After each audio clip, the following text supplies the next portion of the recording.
Hello, ഇന്നത്തെ നമ്മുടെ യാത്ര മലമ്പുഴ റോക്ക് ഗാർഡനിലേക്കാണ്. ദക്ഷിണേന്ത്യയിലെ ആദ്യത്തെയും ഇന്ത്യയിലെ രണ്ടാമത്തെയും റോക്ക് ഗാർഡനാണ് മലമ്പുഴ റോക്ക് ഗാർഡൻ. മലമ്പുഴ ഡാമിൽ നിന്നും ഏകദേശം 1 കിലോമീറ്ററിനടുത്ത് ദൂരമാണ് നമുക്ക് റോക്ക് ഗാർഡനിലേക്ക്. നമുക്കിവിടെ വിശാലമായ കാർ പാർക്കിംഗ് സൗകര്യമുണ്ട്. ചുറ്റും വലിയ മരങ്ങളുള്ളത് കൊണ്ട് തന്നെ നല്ല കൂൾ അറ്റ്മോസ്ഫിയർ ആണ് ഇവിടെ. അതുകൊണ്ട് തന്നെ പുറം കാഴ്ചകൾ കണ്ടുകൊണ്ട് നമുക്കിവിടെ കുറേ നേരം ഇരുന്നാലും മടുപ്പുണ്ടാവില്ല. ഇവിടെ സന്ദർശന സമയം അനുവദിച്ചിട്ടുള്ളത് 10 മണി മുതൽ വൈകിട്ട് 6 മണി വരെയാണ്. മുതിർന്നവർക്കുള്ള പ്രവേശന ഫീസ് 25 രൂപയാണ്, കുട്ടികൾക്ക് 12 രൂപയും. 1996 നമ്മുടെ മുഖ്യമന്ത്രിയായിരുന്ന AK ആൻ്റണിയാണ് ഇവിടെ ഉദ്ഘാടനം ചെയ്തത്. നമ്മൾ ടിക്കറ്റെല്ലാം എടുത്ത് ഉള്ളിലേക്ക് കയറുമ്പോൾ കാണുന്ന കാഴ്ചയാണിത്. ഈ കാണുന്ന ചുവരുകൾ അത്രയും പാഴ്വസ്തുക്കൾ കൊണ്ട് നിർമ്മിച്ചതാണ്. വെറുതെ കളയുന്ന പാഴ്വസ്തുക്കൾ കൊണ്ടാണോ ഈ ചുവരുകളെല്ലാം നിർമ്മിച്ചത് നമുക്ക് തോന്നാം. എന്നാൽ ഉള്ളിലേക്ക് പോകുന്തോറും ഈ അത്ഭുതത്തിൻ്റെ അളവ് കൂടി വരും. ഇവിടെ ഒരു മിറർ വർക്കാണ് നമുക്ക് കാണാൻ കഴിയുന്നത്. പൊട്ടിയ കണ്ണാടി ചില്ലുകൾ ഉപയോഗിച്ച് നിർമ്മിച്ചതാണ് ഈ പ്രതിമ. പ്രധാന കവാടം കഴിഞ്ഞ് നമ്മൾ എത്തുന്നത് ഒരു നടുമുറ്റത്താണ്. ഇവിടെയുള്ള വലിയ ചുമരുകളെല്ലാം തന്നെ വളരെ വ്യത്യസ്തമായ രീതിയിലാണ് നമുക്ക് കാണാൻ കഴിയുക. ടൈൽസിൻ്റെയും മാർബിളിൻ്റെയും ഗ്രാനൈറ്റിൻ്റെയും എല്ലാം പൊട്ടിയ കഷ്ണങ്ങൾ ഉപയോഗിച്ചാണ് ഇവിടെയെല്ലാം അലങ്കരിച്ചു വെച്ചിരിക്കുന്നത്. ദൂരെ നിന്ന് നോക്കുമ്പോൾ മാത്രം മനസ്സിലാവുന്ന രീതിയിൽ ചില ചിത്രങ്ങൾ ഇവിടെ ക്രമീകരിച്ചിട്ടുണ്ട്.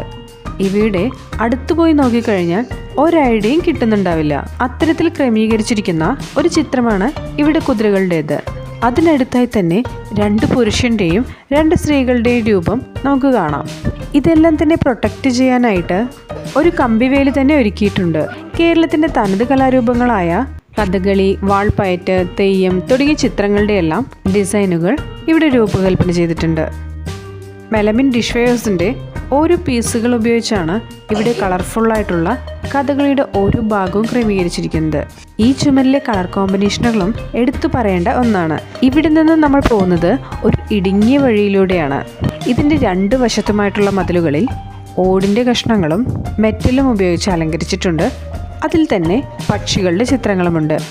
ചിത്രങ്ങളെല്ലാം തന്നെ ഷെല്ലുകൾ ഉപയോഗിച്ചാണ് ഡിസൈൻ ചെയ്തിരിക്കുന്നത്. ഈ ചുവന്ന മതിലുകളുടെ ഭംഗി ആസ്വദിച്ചുകൊണ്ട് നമ്മൾ എത്തുന്നത് ഒരു ചെറിയ കുളത്തിൻ്റെ അടുത്തേക്കാണ്. കുളത്തിൽ നിറയെ മീനുകളുണ്ട്. അതിനടുത്തായി തന്നെ കുറേ പക്ഷികളുടെ പ്രതിമകളും നമുക്ക് കാണാം. മീൻകുളത്തിനരികിൽ പക്ഷികളെ ഇങ്ങനെ ക്രമീകരിച്ചിരിക്കുമ്പോൾ ഇത് ഒറിജിനലാണോ എന്ന് നമുക്ക് സംശയം തോന്നാം. ഇതെല്ലാം കാണുമ്പോൾ ദേശാടന കിളികൾ കൂട്ടത്തോടെ വന്നിരിക്കുന്നതാണോ എന്ന് തെറ്റിദ്ധരിക്കപ്പെട്ടേക്കാം. ഈ കുളത്തിൻ്റെ ഒരു വശത്തായി കാണുന്ന മതിലുകളിൽ പലതരം മീനുകളുടെ ചിത്രങ്ങൾ നമുക്ക് കാണാം. അതിന് തൊട്ടു തന്നെ ഒരു കൂടാരത്തിൽ ഒരു സുന്ദരിയുടെ രൂപവും കാണാം. 2 കുടവുമേന്തിയ സുന്ദരിയെ ഈ കൂടാരത്തിന് എന്തിനാണ് ഇട്ടിരിക്കുന്നതെന്ന് ഞാനൊരു സെക്കൻഡ് ആലോചിച്ചു. മീനുകളെ ഡിസൈൻ ചെയ്ത ചുമരിൻ്റെ ഒരറ്റത്തായിട്ട് 2 പാമ്പിൻ്റെ ചിത്രങ്ങൾ നമുക്ക് കാണാം. ചുരുക്കം പറഞ്ഞാൽ ഒരു ആവാസ വ്യവസ്ഥ മുഴുവൻ ഒരു ഫ്രെയിമിൽ കൊണ്ടുവരാൻ അവർ വളരെയധികം ശ്രമിച്ചിട്ടുണ്ട്. ഇതിലെല്ലാം ഗ്രാനൈറ്റും ടൈൽസും എല്ലാം വെച്ച് അലങ്കരിച്ചിട്ടുണ്ട്. അതുപോലെ തന്നെ ഈ പാമ്പിൻ്റെ കണ്ണുകൾ ടീക്കപ്പിൻ്റെ അടിവശം കൊണ്ടാണ് നിർമ്മിച്ചിരിക്കുന്നത്. നമ്മളിങ്ങനെ നടന്നു നീങ്ങുമ്പോൾ വലതുവശത്തായി ഒരു സ്ത്രീയുടെ രൂപം കാണാം. അതും പാഴ്വസ്തുക്കൾ കൊണ്ട് അലങ്കരിച്ചു വെച്ചിട്ടുള്ളതാണ്. ഇങ്ങനെ കാണുമ്പോൾ ശരിക്കും ഒരു സ്ത്രീയാണോ അവിടെ നിൽക്കുന്നതെന്ന് നമുക്ക് സംശയം തോന്നാം. ഈ ചുവന്ന ചുവരിലെ വെളുത്ത പക്ഷികൾ വഴികാട്ടുന്നത് ഒരു ഇടുങ്ങിയ വഴിയിലേക്കാണ്. അതിൻ്റെ മറുവശത്തായി കുറേ മനുഷ്യരുടെ രൂപം കാണാം. അവരെല്ലാം തന്നെ കല്ലും മണൽ ചട്ടികളും എടുത്ത് നിൽക്കുന്നതാണ്. തൊഴിലാളികളെയും അവരുടെ അധ്വാനത്തെയും മഹത്വവൽക്കരിക്കുന്ന രീതിയിലാണ് ഈ പ്രതിമകളെല്ലാം തന്നെ രൂപപ്പെടുത്തിയിരിക്കുന്നത്. ഇവയെല്ലാം കമ്പിവേലികൾ കൊണ്ട് പ്രൊട്ടക്റ്റ് ചെയ്ത് വെച്ചിട്ടുണ്ട്. ഒരു നീണ്ട ചുമരിൻ്റെ ഒരു വശം മുഴുവൻ നമുക്ക് ഈ രൂപങ്ങൾ കാണാം. ഇവയെല്ലാം ഗ്രാനൈറ്റ്, മാർബിൾ, ടൈൽസ് തുടങ്ങി പാഴ്വസ്തുക്കൾ കൊണ്ട് നിർമ്മിച്ചിട്ടുള്ളതാണ്. ഈ മനോഹരമായ രൂപങ്ങളുടെ എതിർവശത്തായിട്ട് ഒരു വലിയ മതിലുണ്ട്. അത് മുഴുവനായും ഇലക്ട്രിക് വേസ്റ്റാണ്. ഇതെല്ലാം ഇലക്ട്രിക് ഫ്യൂസ് ക്യാരിയറുകളാണ്. വളരെ വ്യത്യസ്തമായ ഈ ചുമര് കഴിഞ്ഞാൽ ഒരു വ്യത്യസ്തമായ എൻട്രൻസ് തന്നെ നമുക്ക് കാണാവുന്നതാണ്.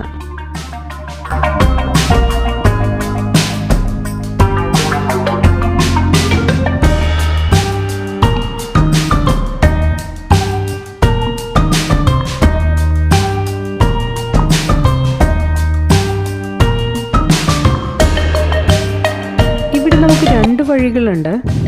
ഒന്ന് പ്ലെയിൻ ആയിട്ടുള്ളതാണ്, ഒന്ന് സ്റ്റെപ്പുകൾ കയറി മുകളിലോട്ട് പോകേണ്ടതാണ്. ഈ പടികളെല്ലാം തന്നെ ഗ്രാനൈറ്റും ടൈൽസും ഷെല്ലും എല്ലാം ഉപയോഗിച്ച് വളരെ മനോഹരമാക്കിയിട്ടുണ്ട്. പല കളറിലുള്ള ടൈൽസുകൾ കൂട്ടിച്ചേർത്തിട്ടുള്ള ഈ ഫ്ലോർ ഒരു കണ്ണഞ്ചിപ്പിക്കുന്ന കാഴ്ച തന്നെയാണെന്ന് നമുക്ക് പറയാം. ഇനി ഒരു നീണ്ട ഇടനാഴിയാണ്. ഇരുവശവും മെറ്റലുകൾ പതിപ്പിച്ച ചുമരുകൾ കഴിഞ്ഞ് നമ്മൾ എത്തുന്നത് ഇതുപോലെ വിശാലമായ പക്ഷികൾക്കിടയിലേക്കാണ്. ഒറിജിനൽ പക്ഷികളെ വെല്ലുന്ന രൂപഭംഗിയാണ് ഈ പ്രതിമകൾക്ക്. പറന്നു പോകാത്ത ഈ പക്ഷികളെ കമ്പിവേലികൾ കൊണ്ട് പ്രൊട്ടക്റ്റ് ചെയ്തിട്ടുണ്ട്. ഇതിൻ്റെ ഫ്ലോറും പല കളറുകൾ കൊണ്ട് വളരെയധികം ഭംഗിയുള്ളതാണ്. ഇനി അങ്ങോട്ടുള്ള വഴി വളരെ കൗതുകം നിറഞ്ഞതാണ്. കാരണം ക്ലോസ്ട്രോഫോബിയ ഉള്ള ഒരാൾക്ക് ഈ വഴിയിലൂടെ കടന്നു പോകുന്നത് വളരെയധികം ബുദ്ധിമുട്ടുള്ള കാര്യമാണ്. ഉയരമേറിയ മതിലുകളും വിസ്താരം കുറഞ്ഞ വഴിയുമാണ് അതിന് കാരണം. കഷ്ടിച്ച് ഒരാൾക്ക് മാത്രം നടന്നു പോകാൻ പറ്റുന്ന വഴിയാണ്. ഇതിൻ്റെ മതിലുകൾ മെലാമിൻ ഡിഷ് വെയർസിൻ്റെ പീസുകൾ കൊണ്ട് അലങ്കരിച്ചിട്ടുണ്ട്.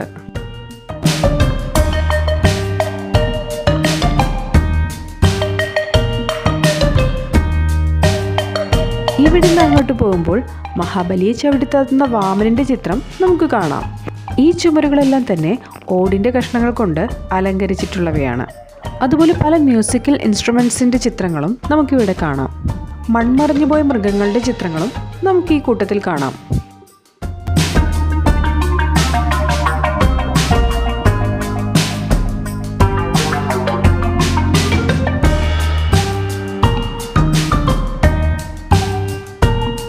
ഇവിടെ നിന്നും താഴോട്ടുള്ള വഴി സ്പേഷ്യസ് ആയിട്ടുള്ള സ്ഥലത്തിലേക്കാണ്.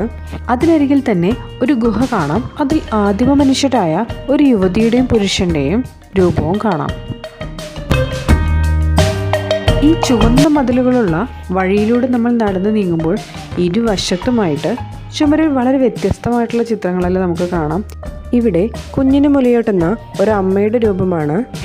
അതും കമ്പിവേലികൾ കൊണ്ട് പ്രൊട്ടക്റ്റഡ് ആണ്.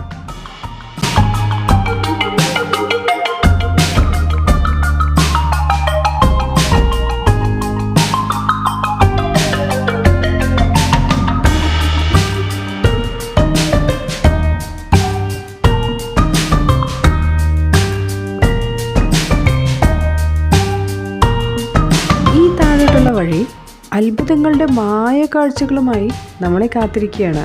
ഒരു നല്ല ഭംഗിയുള്ള രൂപം നമുക്കിവിടെ കാണാം. ഈ രൂപത്തിന് വലതുവശത്തായിട്ട് കുറേ രൂപങ്ങൾ ഇരുമ്പഴിക്കുള്ളിൽ പ്രൊട്ടക്റ്റഡ് ആയിട്ട് വെച്ചിട്ടുണ്ട്. ഇവിടെയുള്ള എല്ലാ രൂപങ്ങളും ഒന്നിലൊന്നും മെച്ചത്തിലാണ് ഉണ്ടാക്കിയിരിക്കുന്നത്.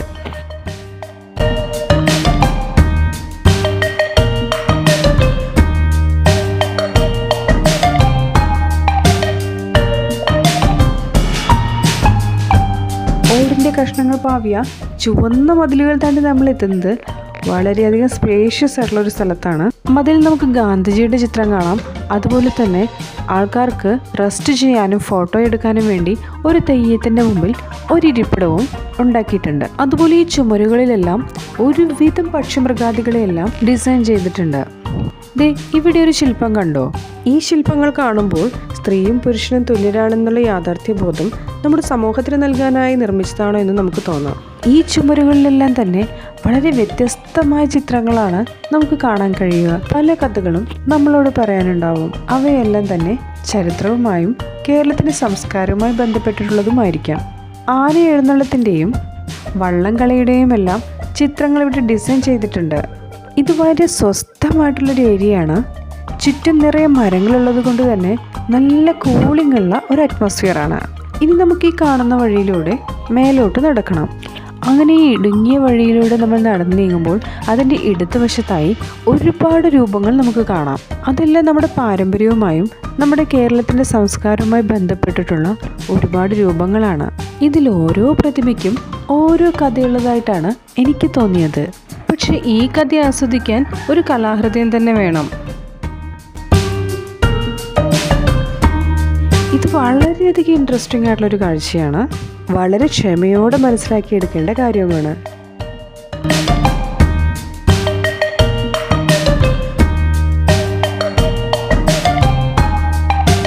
ഇവിടെ കോൽക്കളിയുടെയും തിരുവാതിരക്കളിയുടെയും മോഡൽസ് കാണാം. പാഴ്വസ്തുക്കളിൽ തീർത്ത മായാലോകത്തിലുള്ള മറ്റൊരു പര്യായം. ഇതിൻ്റെ മുന്നിലായി ഒരു മേൽനോട്ടക്കാരനുമുണ്ട്. ഈ പ്രതിമകളെല്ലാം തന്നെ കുറച്ചുകൂടി ഭംഗിയിൽ സംരക്ഷിക്കപ്പെടേണ്ടവയാണെന്ന് എനിക്ക് തോന്നി. എങ്കിലും ഇതിൻ്റെ മങ്ങിയ നിറങ്ങളൊന്നും ഇതിൻ്റെ ചന്തത്തിന് ഒരു കോട്ടവും വരുത്തിയിട്ടില്ല.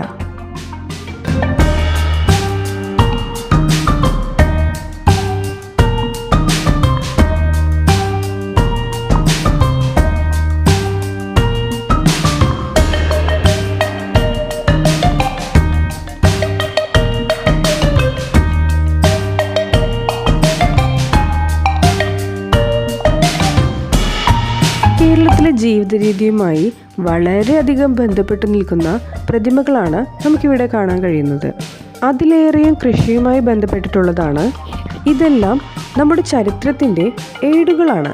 ഇവയ്ക്കിടയിലൂടെ നടന്നു നീങ്ങുമ്പോൾ നമ്മൾ എത്തുന്നത് കുറേ പക്ഷിമൃഗാദികൾക്കിടയിലേക്കാണ്. ഒരു ആവാസ വ്യവസ്ഥ മുഴുവനായി നമുക്ക് ഈ ചിത്രങ്ങളിൽ പ്രതിഫലിക്കുന്നുണ്ട്.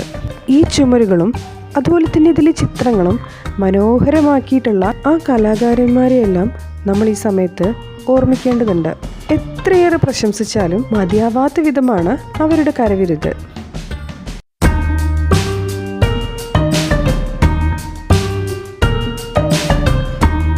ഈ ഭാഗത്തായി കുറേയധികം പ്രതിമകളുണ്ട്.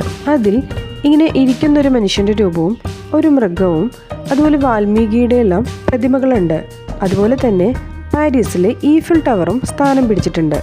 പുരാണ കഥയായ രാമായണത്തിൽ രത്നാകരൻ വാൽമീകിയാകുന്നൊരു കഥയുണ്ട്. അതിൽ രത്നാകരൻ പ്രാർത്ഥനയിൽ മുഴുകിയിരിക്കുന്ന സമയത്ത് ചിതൽപുറ്റ് കയറിയിരിക്കുന്ന ആ ഒരു അവസ്ഥയാണ് നമുക്ക് ഈ രംഗത്തിൽ കാണാൻ കഴിയുന്നത്. ദേ ഈ മനുഷ്യനെ കണ്ടില്ലേ? കണ്ടിട്ടുള്ളതിൽ വെച്ച് ഏറ്റവും ഒറിജിനാലിറ്റി എനിക്ക് തോന്നിയത് ഈ ഒരാൾക്കാണ്. ഒരു ഭയപ്പെടുത്തുന്ന നിർമ്മിതി. പിന്നെ നമുക്കിവിടെ ഇരിക്കാനും റെസ്റ്റ് ചെയ്യാനുമുള്ള ഇരിപ്പിടമെല്ലാം ഒരുക്കിയിട്ടുണ്ട്.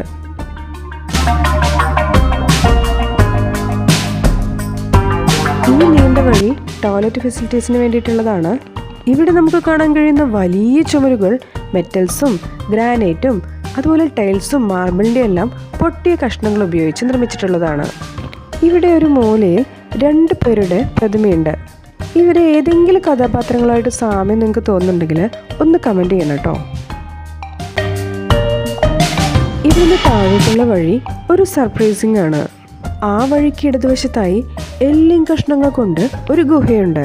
ഒറ്റ നോട്ടത്തിൽ ഇത് ശരിക്കും എല്ലിൻ കഷ്ണങ്ങളാണോ എന്ന് നമുക്ക് സംശയം തോന്നാം.